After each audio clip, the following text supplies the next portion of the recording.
everyone, and thank you so much for joining me for our weekly virtual book club. My name is Madame Moselle Lena, and you can find me online at www.conjureknits.com. We are going to be reading The Enchantment of the Faerie Realm by Ted Andrews. We are currently on chapter 6. So this week we're going to be reading about the breath of the air spirits. I haven't read it yet, but I have a really strong feeling that this is really going to resonate with the people who are air signs. So if you haven't been following along, there is a link in the description. If you're watching from YouTube or Facebook or somewhere else, there's a link in the description where you can go to my YouTube channel. I do have a playlist, so if you want to catch up with the book, that would be amazing. Okay, so without any further ado, let's go ahead and get started. Chapter 6, The Breath of the Air Spirits. 6. The Breath of the Air Spirits. Air is as essential to life as water. It is an active, creative element. It is symbolic of thought, memory, and even freedom. It is air that connects the earth with the heavens, and thus it also symbolizes higher mind and inspiration. Air is the creative breath. Inspiration comes from the Latin word spiritu, meaning to breathe. When we are inspired, we are linked with the breath of the divine. Through breath and air, we assimilate power. The coming and going of air in the breathing process reflects the involution and evolution of life. Proper breathing is essential to our health. Learning to breathe with definite thought and meditation is a means of calling all beautiful things into being. Air makes possible the power of sound and music. Learning to speak with greater life force is part of what those beings of the air can help us to do. They assist us in understanding this element and in liberating our own expression of divine breath so that we can use it to succeed in life. This divine breath must be nourished with the right thought and action. The true power of the word is awakened with the aid of the spirits of the air. From the softest sigh to the strongest gale, beings of the element of air can be found. They work to maintain the atmosphere and the formation of clouds. They function wherever the mind is being employed, especially in the creative, educational, and communication processes. They work closely with those beings we often call angels, assisting them in their tasks. Often, sylphs, fairies, and other air spirits serve as temporary guardians until such time that we are ready for our true, holy guardian angel. Those beings of the air element help us in understanding the working power of the mind. They assist us in empowering and controlling thought. Through the proper development of this power and their assistance, we learn that we control much of our spiritual path. These beings range in size, from the tiniest of sylphs to the larger storm fairies, that move the winds and bring changes in the weather. There are also great air spirits that work to maintain and protect the atmosphere. These vary in shape and size according to the environment. Those in the higher altitudes are more ethereal and wispy in appearance than those functioning in the lower altitudes. The fairies and spirits of the air vary in appearance too. In general, they appear more delicate than those of the other elements. In many cases, they often take a Tinkerbell-like form. The larger ones may actually appear more angelic, while still others often take the form of dragons, birds, or other flying creatures. Unlike those of the Faerie Realm associated with other elements, those of the air realm have no physical life upon which to develop and bind themselves. They have much more freedom of movement and can be found anywhere. Many of those of this realm function in areas of service to humans. They are always found where healing occurs. They work to alleviate pain and suffering. They serve as guardians, and they work in areas that help humans grow. They love children best of all.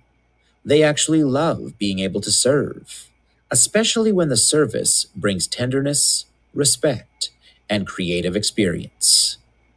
The traditional magicians and witches familiar is often part of this kingdom. Familiars can be defined as spirits, often of the air, with a close working relationship with humans. Most people assume that a familiar is the dog, cat, or pet of the magician or witch. But the truth is that the spirit can be invoked and made to work through any form, animate or inanimate. This could be an animal, a crystal ball, or a mirror. In the fairy tale, Snow White and the Seven Dwarfs, the wicked queen talks to her magic mirror, and the mirror answers her. Although it is not explained in the fairy tale, the voice of the queen's mirror, its awareness and identity, belong to a familiar spirit which the queen has bound within the glass through the use of her occult arts. When teaching public school, I thoroughly enjoyed the times my classes read The Tempest by William Shakespeare. This is the tale of a man by the name of Prospero, who had a familiar spirit named Ariel. The discussions surrounding Ariel were always lively, intriguing, and mystifying. This tale serves to draw spirits of the air into the environment. It is interesting to note that on the days I assigned this play, there were always strong winds and/or rainstorms. Of course, many stories relate how these familiars were forced into a working relationship with humans. But there are ways of inviting the services of an air spirit through love and respect.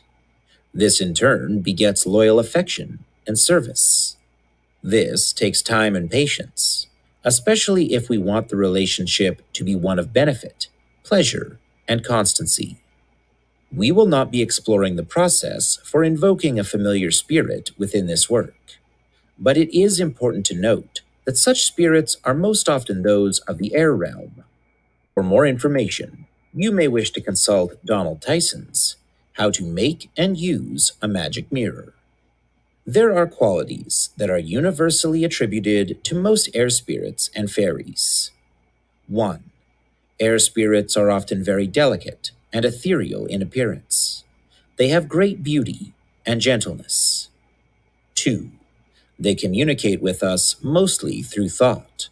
They are critical to the development of clairaudience. 3. They can help us in developing telepathy. 4. They have stimulating, changeable energy. It may be calm and refreshing, or it may become gale-like in intensity. The ability to handle it is mostly determined by the ability to control one's own mind. 5. Just as the wind takes many forms, so do these fairies. They often take the form of birds or other winged creatures. Many bird spirit totems are spirits of the air using the bird form to connect with the human more directly. They will often appear in the form of butterflies as well. They can even take human form. There are a number of stories about fairies who use the form of birds. The Chinese tale of the crane maidens and the Norwegian tale of the swan maiden are but two examples. Occasionally, such figures fly to shore, and as they remove their cloaks of feathers, they come forth as their true selves, beautiful spirit maidens. In most of these tales, if the maiden's feathered cloak was captured, she was bound to human form until the cloak was recovered. 6. Song and music draws air fairies, especially the music of wind instruments. They can add great power to our words and enhance the effects of our speech. Since air is essential to voice, this is only natural. Even something as simple as whistling can draw the air fairies to you. Choose a day when the air is perfectly still. Go outside and sit under a tree. If you have access to one, take with you a flute or penny whistle. If you don't, Simply sit under a tree and whistle softly a childhood tune that you enjoyed. By the second or third round, the air spirits and fairies will arrive. The tree leaves will rustle. You may see some leaves or dust upon the ground swirl. A bird may land in the tree. A butterfly may appear. You will notice their arrival with a tangible sign. 7. They often reveal their presence through sudden breezes, fragrances, or the finding of feathers. 8. They are generally not confined to any particular area. 9. They can stimulate great healing and wisdom. They can also stimulate musical abilities and inspiration. 10. They are essential to understanding all languages, including the languages of animals.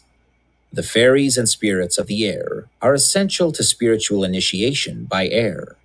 This is the understanding of the workings and powers of the mind. Air separates earth and heaven, and thus it is a link between our spirituality and our physical consciousness. The air fairies can facilitate the forging of this link. They help us open to new wisdom based on higher intuition. They assist us in transmuting psychic sensitivity into a spiritual sensitivity.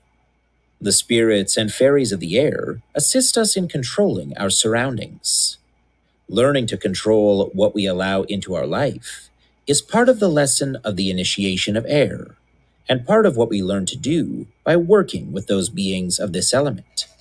They help us to recognize and use only that air that will strengthen and nurture us.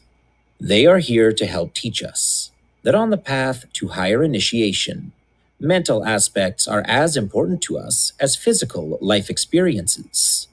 They teach us that whatever manifests in the physical is a result of the mind. They teach us that all energy follows thought. The keynote of those fairies and beings of the air is strength and self-mastery. They help us with the lessons of discovering strength through overcoming obstacles. This is the lesson of harmony, found in music, which is the realm they rule. It takes great mental strength to overcome struggles and sorrows for greater creative expression within our life. Mind in motion, air in motion, is a force. It is the wind. The wind can be used for either positive or negative purposes, for our benefit or our detriment. By learning to attune and work with these beings, we open access to the energies of both earth and heaven. Many of the fairies of the air element are actually part air and part water. Often, this kind of fairy is living in the clouds. Watching and meditating upon the clouds will reveal their presence. You can actually call on the fairies of the clouds and then think the clouds into specific shapes. This is good practice for attuning to the air fairies, as they can read our thoughts. As mentioned earlier, whistling is a way of calling up the wind, and thus the wind fairies. When the great ships sailed the oceans, whistling was not permitted. They believed that whistling would invoke storm winds. Through the fairies of the air, we learn to make our wishes reality. They empower our thoughts. As we will see in Chapter 11, many fairy godmothers and patrons are those of the element of air. Through learning to connect with the fairies and spirits of the air, we gain many benefits. 1. Air spirits enhance the power of speech and music. 2. They help us use the power of thought so that we can call all beautiful things into being. 3. They teach us the harmony of all things and all people, and they help create a desire for greater harmony. 4. They can help us develop telepathy and clairaudience. 5. They stimulate intuitiveness and inventiveness. 6. They are always drawn to those who write and read poetry, for poetry is the music of words. 7. They awaken greater intellect and strength of will. 8. They are essential in connecting with our genius. In the Greek tradition, there was a belief that each individual was assigned a demon at birth. The demon was a spirit that could guide and protect the individual throughout his or her life. In many ways, it is like the traditional guardian angel, but it can also be likened to the genius aspect inherent to each individual's soul. The air spirits can help us learn to connect and draw upon its resources. 9. They help us in developing a more mystical attitude toward life. 10. They assist us in recognizing and using the winds of change in every aspect of our life, from determining the weather to everything that can occur within our lives. Exercise 1. Understanding the air element through myths. Just as with the other elements, there have been a variety of mythic figures and beings associated with the air element, and the various forces it manifests.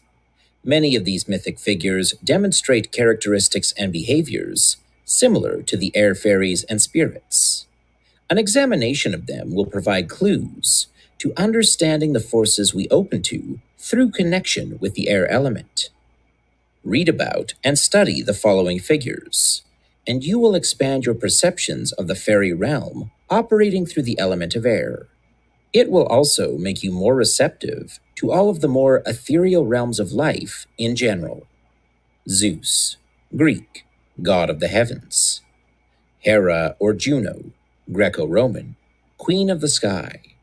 Boreas, Greek, god personifying the north wind. Iris, Greek, winged rainbow goddess who traveled with the speed of the wind. Lilith, Semitic, winged lady of the air. Odin, Nordic, creator of the cosmos. Frigg, Nordic, goddess of the heavens. Brahma, Hindu, creator of heaven and earth, sometimes depicted riding on a swan or a peacock. Nut, Egyptian, great sky goddess. Anu, Assyro-Babylonian, god of the sky. Quetzalcoatl, Nahuatl, god of the wind, generally represented as a plumed serpent. Indra or Svargapati, Indian, lord of heaven. Fong Po, Chinese, earl of the wind. Fong Po Po, Chinese, goddess of the wind who could be seen riding on a tiger among the clouds. Exercise 2. Attuning to air spirits through fairy tales. Many folk and fairy tales provide insight into sylphs, fairies, and other air spirits. These stories can help draw them to you and provide clues on how best to work with them. Keep in mind that many of these stories are symbolic. By reading what has been written about the spirits of the air in story, song, and poetry, you invite their presence into your life. Just as with all life forms, if you show an interest in them, they will respond. So remember to be patient and persistent. The following list gives you a starting point for learning about the nature spirits and energies associated with the element of air. The stories will open your perceptions and help initiate your own personal relationship with the airy realm. Raven brings the light, Inuit. The thunder god, Chinese. The tale of Father Frost, Russian. The fall of the sky, Greek. Daedalus and Icarus, Greek. The seven ravens, German. The three feathers, German. The old woman in the wood, German. The six swans, German. The three languages, German. The goose girl, German. The swan maidens, Norwegian. The crane maiden, Chinese. The fall of the sky maiden, Iroquois. The wonderful healing leaves, Jewish. East of sun, west of moon, Scandinavian. The flying carpet, the tube, and the apple, Indian. The story of Perseus, Greek. The tale of the blue hag, Gaelic. The three wishes, French. The tempest, British. As we have seen with the other two elements, we can use these tales in a form of meditation to open to those of the fairy realm. Through this form of meditation, the tale becomes a bridge between the mortal world and the airy realm of fairies. 1. This exercise is most effective when performed outside, in an open field or on top of a hill. A day in which there are clouds and a nice breeze is even more effective. You want to be where you can feel the wind. 2. Find a time when you will be undisturbed. Choose a story that deals with the element of air, or those fairies and beings that have an airy quality about them. Reread the story to familiarize yourself with it. 3. Allow yourself to relax. Perform a progressive relaxation. You may wish to play a piece of flute music or a sound effects record that emulates wind. Anything that will help you attune to this element can be used. 4. Now close your eyes. Feel the air about you. If there is a breeze, notice the direction it comes from. How does it feel upon your face? Is it warm, cold, gentle? Can you hear it? If there are trees nearby, what sound does it make as it blows through them? Imagine that it is speaking to you as it does. Now breathe deeply of the air, and know that as you do, you are calling forth your own personal self to help you attune to the element of air even more strongly. 5. As you relax, begin to visualize the scene changing around you. See yourself coming to the top of a rocky cliff. The air is strong and the sky is blue. The clouds look so close, you feel as if you could almost touch them. You climb over the last few rocks and find yourself on the cliff's edge. From this perspective, you can see the whole world around you. The air is crisp and sweet, and you breathe deeply, feeling yourself energized and vitalized by it. The feel of the wind at this height is exhilarating, and you feel as if you could grow wings and fly. You raise your arms as if they were wings, and you close your eyes, imagining what it would be like to be an eagle about to soar from this cliff. As you open your eyes, you see the clouds shifting and dancing before you. They seem to draw closer. They are so thick and white and soft. They begin to form around you, slowly cloaking you in their softness. Soon, you cannot even see the cliff upon which you are standing. The horizon is lost to your sight. The sky above is no longer visible. You are in a sea of clouds that shift and dance with each subtle breeze. Then the clouds begin to grow thinner. It is as if the wind is dissipating and scattering them about. And as they disappear, you find you are no longer upon that cliff, but in an entirely different scene. 6. At this point, you visualize the primary scene of the fairy tale you have chosen for your meditation. See yourself as the main character, stepping into the storyline. Imagine yourself interacting with the people, the fairies, and the circumstances within that tale. 7. You do not have to hold strictly to the storyline. Adjust it according to your own will. Use your creative imagination. Be inventive. 8. At the end of the story, visualize yourself being surrounded by cloud formations. As they form around you, you begin to hear the wind. The fairy tale scene is hidden from your view by the clouds. Then the clouds begin to dissipate. You begin to see the open, blue sky. At first, you only feel the cliff beneath your feet, but as the last of the clouds dissipate, you see yourself standing strong and solid upon its edge. The wind is strong and vitalizing, and as you look out over the expanse below, you are sure you can see forms moving in the wind. You begin to understand. This cliff is a borderland, a point where the mortal world and the airy realm of fairies intersect. You understand that each time you encounter and use this intersection, even if only in meditation, You will strengthen your connection to the air fairies. 9. Take slow, deep breaths. You feel the winds softening around you, and the scene begins to fade. The horizon disappears, and so does the cliff upon which you are standing. You feel yourself sitting on that spot in nature where you first began this meditation. Keeping your eyes closed, again, feel the air around you. Is there a difference? Does it feel warmer, cooler, softer? Can you hear it more clearly? What do you hear around you? 10. Now slowly open your eyes and gaze about you. Do you see any movements in the upper branches of trees? Are leaves rustling in response to you? What do you imagine they are saying? Are there any birds or butterflies or other winged creatures around you?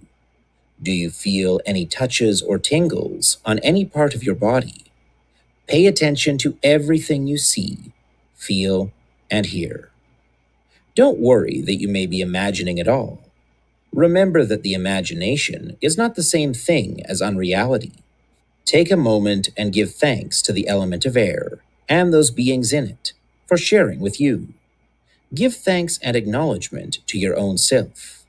Breathe deeply of the air and notice how it makes you feel now. And then go about your day's business, knowing that each time hereafter, the connections and responses will grow even more dynamic. Exercise 3. Meeting the King of the Sylphs. 1. Begin this meditation just as you did the previous exercise. Find a time and place outdoors, preferably on a breezy day and where you will not be disturbed. 2. Now close your eyes and take several deep breaths to relax. You may even wish to perform a progressive relaxation at this point. With each breath, know that this act is possible only because of the sylphs. With your eyes closed, feel the air, the atmosphere around you. Notice how the breeze touches your face. If there is a breeze, listen closely. Can you hear it through the trees? Imagine that it is speaking to you. Now breathe deeply of the air once more, and know that as you do, you are calling forth your own personal self to help you in meeting the king of the sylphs. 3. As you relax, begin to visualize the scene changing around you. See yourself climbing to the top of a rocky cliff. The air is stronger here. The sky looks so close and so blue. Even the clouds seem close enough to touch. You climb over the last few boulders, and you find yourself on the cliff's edge. From this perspective, you can see the whole world about you. The air is crisp and sweet, and you breathe deeply, feeling yourself energized and vitalized by it. You feel as if you are truly awakening, as if from a deep sleep. The feel of the wind as it gusts and blows at this height is exhilarating. It makes you feel as if you could grow wings and soar. You even raise your arms slowly, as if they are wings, and you close your eyes. You imagine for a moment that you are an eagle about to soar from this cliff. You can even feel the wind ruffling your feathers. It is enticing and powerful, and you know you must be careful, or the power of air may actually draw you off the cliff. You open your eyes, and you see the clouds shifting and dancing before your eyes. They seem to be drawing closer. They are so thick and soft. You feel as if you could easily step from the cliff and be supported by them. They begin to gather before you, like the clouds you have seen gather before storms. Within the shifting clouds, you begin to make out a vague form. The clouds actually seem to be moving around it, as if it is the center of their life and activity. Somehow you know that this must be Peralda, king of the element of air. You whisper his name, more to yourself than to the clouds. But the clouds respond. You feel a soft gust of air blow over you, and the clouds shift even more. The figure in the center becomes more clearly defined. A second time you speak the name, this time a little louder and bolder. You feel a stronger gust of air, and the clouds shift and dance in response. The clouds draw back a bit, and you see the figure become more distinct and even begin to move. Yet a third time you speak the name of Peralda. You sing it out loud and clear, knowing that the air may carry it for miles from this height. The clouds part, and Peralda steps from their mist and onto the cliff's edge to stand before you. He is tall and slender, with an elf-like face. The eyes are silver, but they shift like clouds moving across the heavens. His hair is long and silvery, and flows around him as if he is constantly standing in the midst of wind. He is dressed in a white robe, lined in blue.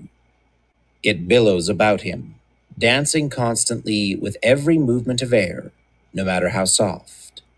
He moves to stand beside you on the cliff, looking out at the expanse of sky. He raises his hand, and a cloud forms within it, and he draws it down and holds it before you. As you reach to touch it, a soft breeze blows over you, and the cloud dissipates into nothing. Peralda laughs softly at your surprise, and the winds blow in response to his laughter. Without air, there is no life. You could not exist, nor anything else upon the planet. Wherever there is space upon the planet, there is air, for we do not live in a vacuum. This humans have yet to learn. We breathe air, we move through air, and we use air every time we speak or think. His expressive voice changes, and with it, the air about you changes. His speaking fills the atmosphere around you with great winds one moment and soft breezes the next. We are all affected by what air, what atmosphere we are exposed to. We leave traces of our being within the air everywhere we go. The words we speak, the thoughts we think, and the attitudes we assume affect the atmosphere. Even if only breathing, you have an effect, or are affected. Peralda motions for you to gaze out over the edge of the cliff. As you do, clouds begin to gather again, and they begin to shape themselves. Images begin to form in their midst. You see the atmosphere surrounding the earth, and the movement of air currents. Then the images change, and you see places in your life that made you uncomfortable. You see the air in those environments, thick and discolored and erratic. You see scenes where individuals spoke negatively to you, and you watch as the air around you darkens and thickens. You see yourself carrying that discolored air with you from those places. You see those times in which you have thought or spoken ill of others, and you see those words and thoughts carried on in visible currents to infect the atmosphere around the individual. You never knew words and thoughts could carry so strongly. You see those times you made others feel better by something you said. You see those times in which you have thought positively of individuals and situations, and you observe all of the effects upon them. You see places upon the earth in which positive thoughts, prayers, and rituals were performed, and you watch as others who visit these spots, not knowing their history, leave with new hope. You see the times and places and people in your life who made you feel better about who you are. And you see the atmosphere, the air, surrounding them and yourself on such occasions. And you begin to understand. For most people, these currents are temporary, and they dissipate quickly. But the more we harbor certain thoughts or speak the same words, the greater and more powerful the effect becomes. As people live and breathe those thoughts and words, the more it begins to affect them in the physical, for good or bad. Again, the clouds shift, and different scenes begin to appear.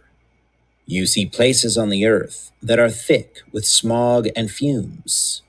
You see beings in those areas disfigured by such pollution. You see life and vitality being choked As the atmosphere becomes choked, you see breakdowns in communication occurring around the world as a result. By learning to attune to the element of air and those of us who work through it, you can become more sensitive to all the atmospheres you enter. You can recognize which environments you want to avoid, which people may cause problems, and which ones may be of most benefit. You will learn to change environments through a word, sound, thought, or breath. Yet again, images form in the clouds before you. You see yourself sending thoughts with vibrancy and color to heal and bless others near and far. You see beautiful beings of the air that bring fresh inspiration and vitality. You see yourself working with them, and as you do, you see broken communications mended. You see all atmospheres fresh and crisp and clean. Peralda extends his hand out over the cliff, and it disappears into the clouds before you. As he withdraws it, you see that he is holding a beautiful silver feather. He places it behind your ear. The winds begin to swirl and dance, and the beings of the air draw closer. You hear them singing in the breezes, and it fills you with joy. The sky is filled with birds soaring upon the winds and singing out to you, and you understand them. This is a sign of my promise to work with you and help open the mysteries of air to you. Air is powerful, and many societies worshipped air as the source of all life. It is exhilarating, and it can manifest many things. By learning to work with it, you learn the true creative power behind thought and word. This carries great responsibilities, for if you accept this, your words and your thoughts will grow in strength with each passing second. Every breeze will give you greater power. That which you affectionately speak and think will be felt more lovingly. Cutting thoughts and words will wound more deeply. If you are unsure of this commitment, leave the feather upon this cliff. Here it will remain until such time as you choose to take it upon yourself. The choice is always yours. The winds on the cliff begin to pick up. Peralda steps from the cliff's edge and hovers in the air before you. He nods, and the clouds cloak him. Then a gust blows across the clouds, moving toward the distant horizon, and the clouds dissipate. The only sign of Peralda is the sound of the wind. You take the feather from behind your ear. You look out over the horizon, and you watch the birds soar. You look at the simple beauty of the feather, and you are amazed that such a creation allows them to fly. So simple, and yet so powerful. You make your decision. As you do, the image of the cliff and the sky begins to fade. You find yourself back where you started at the beginning of your meditation. Excerpt from my personal journal. As I prepared to begin my work on the chapter on air spirits, I used the meditation from this chapter to attune to the air spirits, to find what was about to occur next. Halfway through my meditation, a cool breeze began to blow through my room, again confirming the effectiveness of this meditation. Upon completion, I looked outside and saw the rain clouds of the past 2 days breaking up. With the breeze picking up, the mugginess that had increased with the rain began to lessen. The rains had been good, but they were not cooling. Then I remembered that the sylphs control much of the weather and its changes. I am still amazed how easy it is to call them forth and feel their presence. As the day moved on, the breeze remained and the temperatures dropped, and a long-awaited cool spell brought forth relief from the heat. Unfortunately, it also brought forth renewed work on gutting the land behind my house. Continued at the end of Chapter 7. Wow. So, what did you guys think? It kind of, I read a series of books called the Sword of Truth series. There was actually a TV show about it called The Seeker, and I ended up reading the books. It didn't mention these books in the titles that it was listing out, but in this series of books, they actually breathed in a sylph, and that's how they would travel. And I found that very interesting. It brought that to mind for me. What were some of the things that were kind of going through your mind as, he was reading this chapter?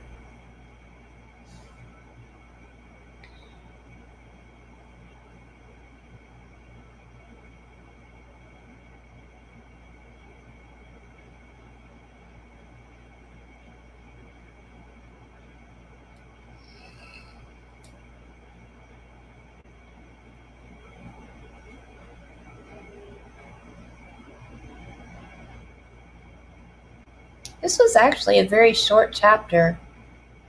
We got through it pretty quickly.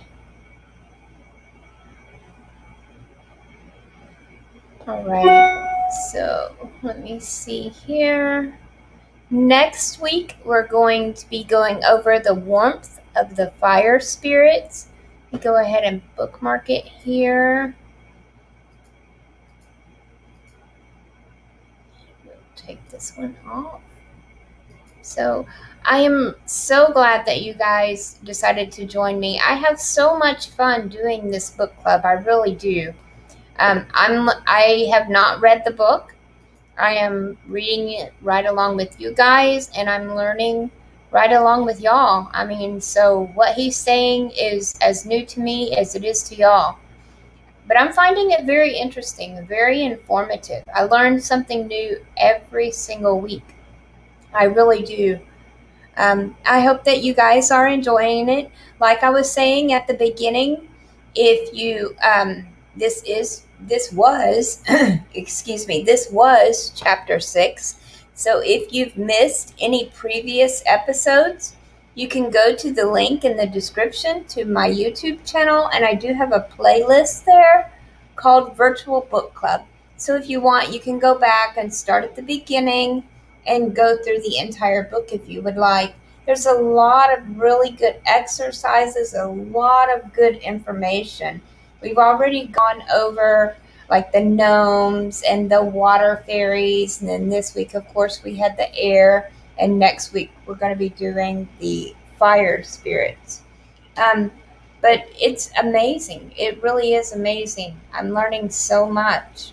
And I'll tell you something else. Fairies, well, if you've been listening, you already know, fairies are not always nice. They are not always nice. They're not something to be trifled with.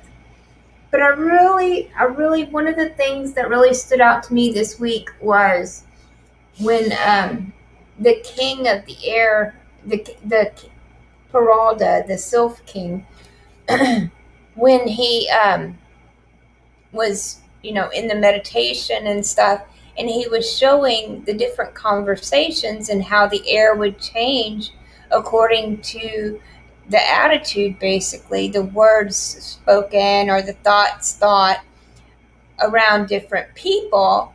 That really reminded me a lot of what you put out to the universe is what is going to come back to you.